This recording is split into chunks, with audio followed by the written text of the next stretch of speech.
अस्सलाम वालेकुम जी प्यारे प्यारे बच्चों, कैसे हैं आप सब। उम्मीद है आप लोग बिल्कुल ठीक होंगे और खूब सारा एंजॉय भी कर रहे होंगे, पढ़ाई भी कर रहे होंगे। तो आप लोगों ने लास्ट लेक्चर देख लिया होगा जो चैप्टर 2 हमने स्टार्ट किया था काइनेमेटिक्स का। एक्सेलरेशन तक हमने पढ़ लिया था। आप लोगों के कोई क्वेश्चंस नहीं थे, तो क्वेश्चंस दो सूरतों में ही नहीं होते, या तो आप लोगों को सब कुछ समझ आ गया हो या तो कुछ भी समझ ना आया हो। चलें, होप फॉर द बेस्ट। उम्मीद है कि आप लोगों को समझ आ गया होगा, क्योंकि माशाल्लाह से आप सारे बच्चे बहुत ज़हीन हैं। आगे हम शुरू करते हैं ग्राफिकल एनालिसिस ऑफ मोशन। सबसे पहले आपको मैं समझा देती हूँ कि ग्राफ होता क्या है, ताकि हम जल्दी जल्दी से फिर रीडिंग करके बुक से क्या क्या हमने याद करना है, क्या क्या याद रखना है, वो देख लेते हैं और जल्दी जल्दी से अपना काम ख़त्म करके फ्री होते हैं। हमारे पास ग्राफ जो है वो एक पिक्टोरिकल वे है, यानी एक पिक्चर की तरह के हमारे पास रिलेशन आ जाते हैं दो क्वांटिटीज़ के। फिज़िकल क्वांटिटीज़ का आप लोगों को अब तक पता लग गया होगा कि वो क्या होती हैं। हमने कुछ फिज़िकल क्वांटिटीज़ डिस्कस भी की थी लास्ट लेक्चर में, जैसे speed, velocity, distance, displacement and acceleration. तो ग्राफ में हमारे पास होते हैं दो एक्सिस।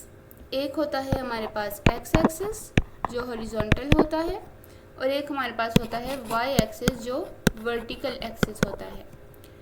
एक्स एक्सिस पे हमारे पास जो भी वेरिएबल होगा, वेरिएबल क्या होता है, अगर जो वो क्वांटिटीज़ जिनके दरमियान मैं ये ग्राफ प्लॉट कर रही हूँ, लेट्स सपोज एक तरफ मैं टाइम ले लेती हूँ, एक तरफ मैं डिस्टेंस ले लेती हूँ, तो मेरे पास ये जो दो क्वांटिटीज़ होंगी इनको मैं कहूँगी वेरिएबल।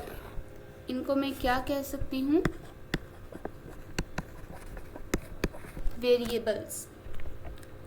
वेरिएबल्स जो एक्स एक्सिस पे मैं प्लॉट करूँगी वो मेरे पास वेरिएबल होगा इंडिपेंडेंट वेरिएबल। इंडिपेंडेंट का क्या मतलब होता है? इंडिपेंडेंट का मतलब ये होता है कि उसकी वैल्यू किसी और पे डिपेंड नहीं करती। जैसे टाइम किसी के लिए नहीं रुकता, टाइम किसी के लिए ज़्यादा तेज़ी से नहीं चलेगा। टाइम मौसम पे डिपेंड नहीं करता कि सर्दियाँ होंगी तो तेज़ तेज़ भागूंगा, गर्मियाँ होंगी तो आहिस्ता आहिस्ता चलूँगा। टाइम इंडिपेंडेंट है, ठीक है। वाई एक्सिस पे मैं लूँगी डिपेंडेंट क्वांटिटी। डिपेंडेंट का क्या मतलब होता है? डिपेंडेंट वो क्वांटिटी होती है जो दूसरे पे डिपेंड करती है। डिस्टेंस टाइम पे डिपेंड करता है कि कितने टाइम में कितना डिस्टेंस कवर होगा। टाइम इतना हुआ है तो डिस्टेंस कितना हुआ होगा।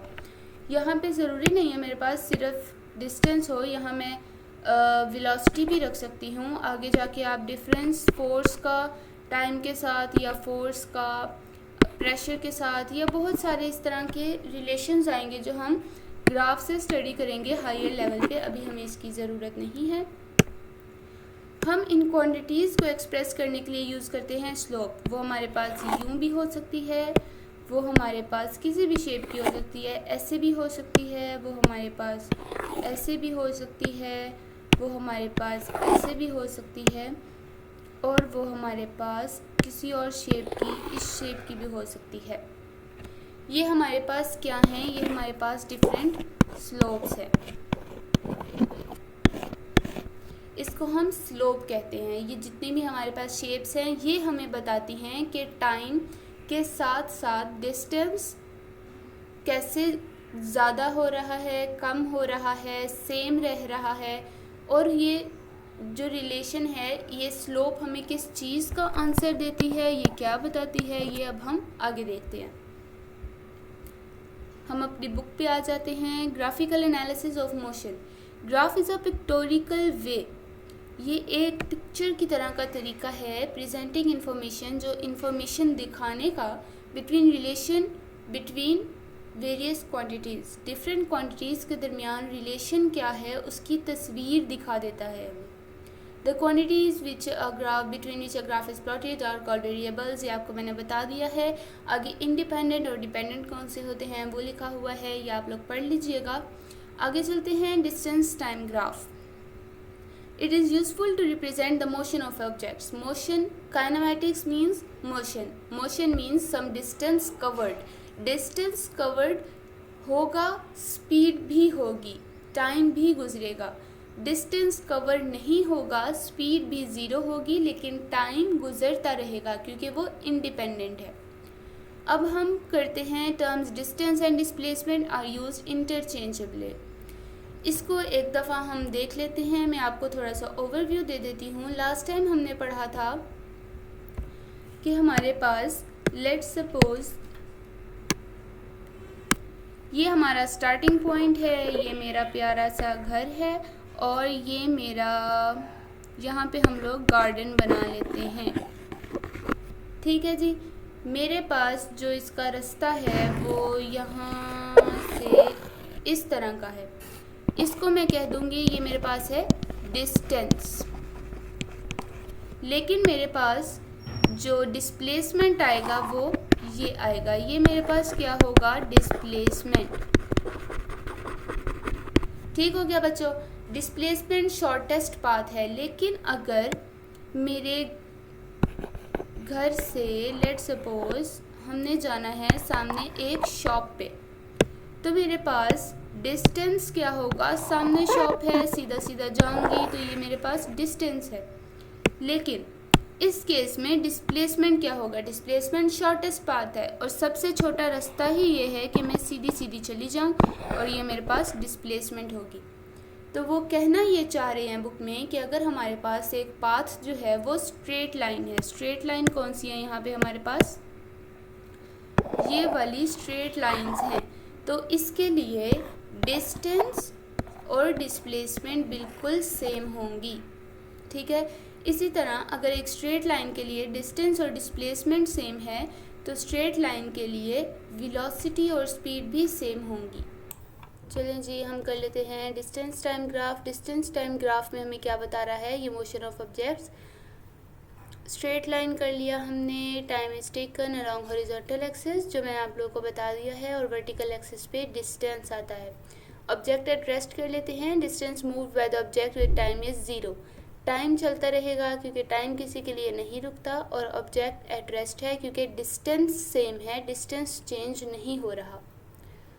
Object moving with constant speed. Speed of an object is said to be constant अगर इक्वल इंटरवल्स ऑफ टाइम में इक्वल डिस्टेंस कवर हो, जैसे हमने यूनिफॉर्म स्पीड की डेफिनेशन में पढ़ा था। हम इसके ग्राफ्स प्लॉट करके देख लेते हैं। हम ले लेते हैं एक्स एक्सिस पे टाइम और वाई एक्सिस पे डिस्टेंस। अगर मेरे पास ये हॉरिजॉन्टल स्ट्रेट लाइन है, जो कि स्ट्रेट लाइन नहीं लगी हमसे, दोबारा लगा लेते हैं। हमारे पास ये है हॉरिजॉन्टल स्ट्रेट लाइन। इसका मतलब है डिस्टेंस यहाँ स्टॉप हो चुका है, वो मूव नहीं कर रहा। इस स्लोप का फॉर्मूला हमारे पास होता है, मैंने आप लोगों का कहा था कि मैं अभी बताती हूँ। वो स्लोप का फॉर्मूला होता है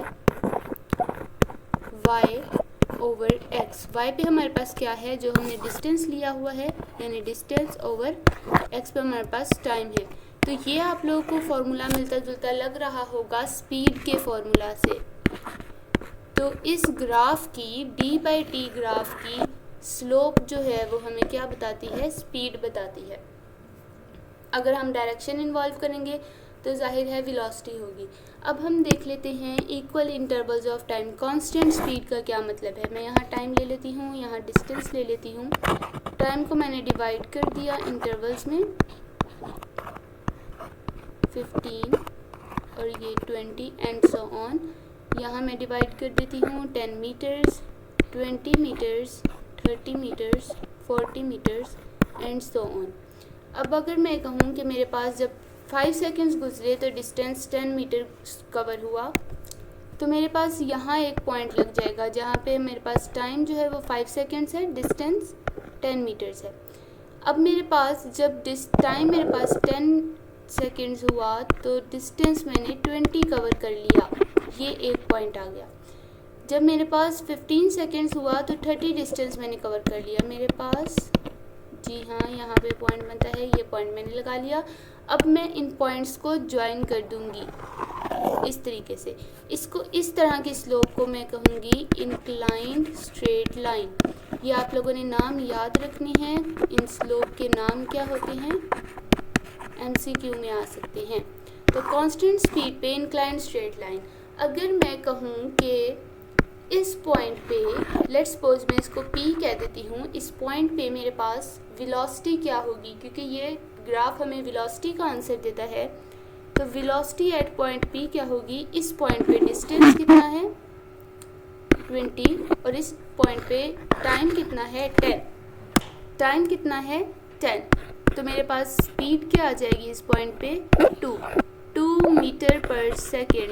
यूनिट लगाना आप लोगों ने नहीं भूलना, यूनिट बहुत ज़रूरी है, इसके अक्सर मार्क्स भी डिडक्ट हो जाते हैं। तो जी हमारे पास इन शेप्स के अलावा अगर स्लोप इस तरह की है, इस तरह की है, इस तरह की है, इस तरह की है, तो उसको हम लोग कर्व्स कहते हैं। इस तरह का हमारे पास एक ग्राफ बुक में दिया हुआ है उन्होंने, हम उसको देख लेते हैं जी। वेरिएबल स्पीड, वेरिएबल स्पीड का क्या मतलब है, डिस्टेंस कवर इक्वल नहीं होगा, कवर होगा लेकिन इक्वल नहीं होगा, इक्वल इंटरवल्स ऑफ टाइम में। अगर वो कांस्टेंट नहीं होगी तो इसका मतलब है कि स्पीड वेरिएबल है।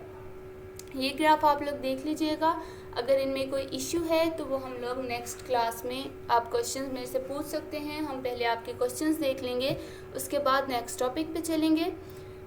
तब तक के लिए प्रैक्टिस करें, अपना ख्याल रखें। अगर कुछ समझ नहीं आता तो पूछना ज़रूर, क्योंकि क्वेश्चनिंग से आपके कंसेप्ट्स क्लियर होते हैं और सबसे ज़्यादा नेक्स्ट मेरिट ही आपके काम आता है। आपके कंसेप्ट्स क्लियर होने चाहिए ताकि फ़र्दर क्लासेस में आपको बिल्कुल मसले ना हो। सिर्फ कहने की बातें हैं कि सिर्फ मैट्रिक कर लो, आगे पढ़ाई बहुत आसान है, जी नहीं, ऐसा कुछ नहीं है। अगर आपके मैट्रिक के कंसेप्ट्स क्लियर होंगे तो आप FSC में अच्छा परफॉर्म कर सकेंगे और अपने ड्रीम्स को अचीव कर सकेंगे। Thank you so much. Channel को सब्सक्राइब और लाइक करना ना भूलिएगा, ताकि नेक्स्ट लेक्चर की वीडियो जब अपलोड हो तो आप लोगों को पता लग जाए, आप लोग का टाइम भी सेव हो और आप लोग टाइमली अपनी स्टडीज़ को कंप्लीट कर सकें। Thank you so much. अल्लाह हाफिज़।